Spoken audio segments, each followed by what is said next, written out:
আমার কিছু কিছু কথা, কিছু কিছু কন্টেন্ট আমি তৈরি করি। এতে করে অনেক মানুষ ভাবে হয়তোবা আমার জীবনে অনেক কষ্ট, হয়তোবা আমার স্বামী আমাকে দেখতেই পারে না, হয়তোবা আমার শ্বশুরবাড়ির লোকজনের আমার একদমই পছন্দ করে না, আমি খুবই কষ্টে আছি, এই জন্য এগুলো আমি ভিডিওগুলো তৈরি করি। আসলে এটা ভুল ধারণা। আমি একজন কন্টেন্ট ক্রিয়েটার। সফল কন্টেন্ট ক্রিয়েটার হতে গেলে সব কিছু নিয়ে কথা বলতে হবে। আপনার যে কথার স্বাধীনতা না থাকে, আপনি কখনো এগোতে পারবেন না। তো এটা কখনোই ভাববেন না যেটা আমি বলতেছি সেটা শুধু আমার সঙ্গেই হচ্ছে বা হয়েছে, এটা ভুল। আমি কিন্তু চারিদিকের যে ঘটনাগুলা, যে টপিকগুলা মাঝে মাঝে ভিডিওতেও দেখি, আমি ভাইরাল টপিকগুলো ইউজ করি।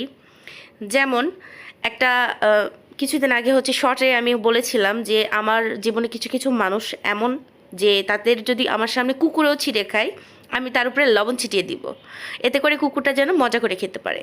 বাট এটা কিন্তু হচ্ছে আমার নিজের কোনো কন্টেন্ট না।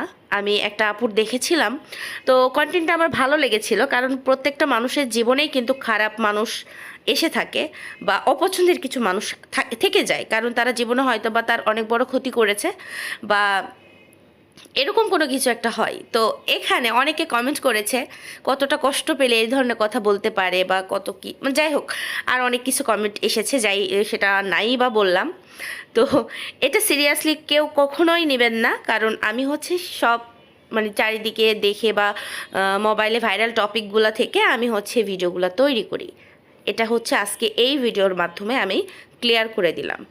আর কথা বলতে বলতে কিন্তু আমি আজকে কচু দিয়ে চিংড়ি মাছ, কচু বেগুন দিয়ে চিংড়ি মাছ রান্না করেছি, হাতে মাখিয়ে চচ্চড়ি, আর করেছি স্পেশাল কুমড়া ভাজি।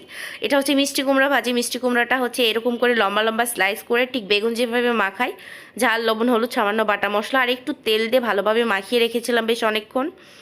তারপরে এই যে তেলে বেগুন ভাজার মতনই একটা একটা করে দিয়ে উল্টে পাল্টে জাস্ট ভেজে নিচ্ছি। তো এইটা ভাজা শেষ, আর এখন আমার ছেলের আবদারে কুমড়োর যে বীজ থাকে, এই বীজটা আমারও পছন্দ, আমার ছেলেরও পছন্দ, তাকে আবার ঝাল লবণ দিয়ে আবার ভেজে দিলাম। আর এখানে কিন্তু কুমড়োটা একদম সুন্দরভাবে ভেজে নিয়েছি, আর কুমড়োটা ভেজে নেওয়ার পর এখনও কিন্তু অনেক কাজ বাকি আছে, এখনও হয় নাই। তো এখন তেল দিয়ে, তেলের মধ্যে হচ্ছে পেঁয়াজ, কাঁচামরিচ আর হচ্ছে একটু লবণ দিয়ে ভালোভাবে ব্রাউন কালার করে ভেজে নিয়েছি। তো এটা ভেজে নেওয়ার পর এখন হচ্ছে দিয়ে দিব কুমড়াগুলা। তো আমি কিন্তু হচ্ছে মশলার সঙ্গে পেঁয়াজ মরিচগুলো মাখাই নি। তো আজকে এত পরিমাণে মিষ্টি কুমড়া থেকে পানি বের হয়েছে, মশলাটা নষ্ট হয়ে গেছে। তো এই জন্য আর হচ্ছে মানে আলাদা কোনোভাবে পেঁয়াজটা মাখাতে পারি নাই, জাস্ট লবণ দিয়ে ভেজে তারপরে কুমড়ার সঙ্গে মানে মাখিয়ে নিচ্ছে। আর সামান্য একটু টেস্টটা ব্যালেন্সের জন্য আমি হচ্ছে একটু চিনি অ্যাড করেছি। তো চিনিটা অ্যাড করার পর ভালোভাবে একটু নাড়াচাড়া দিয়ে জাস্ট নামিয়ে নিলে রান্না একদম কমপ্লিট।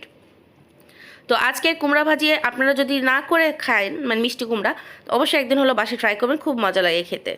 আল্লাহ হাফেজ।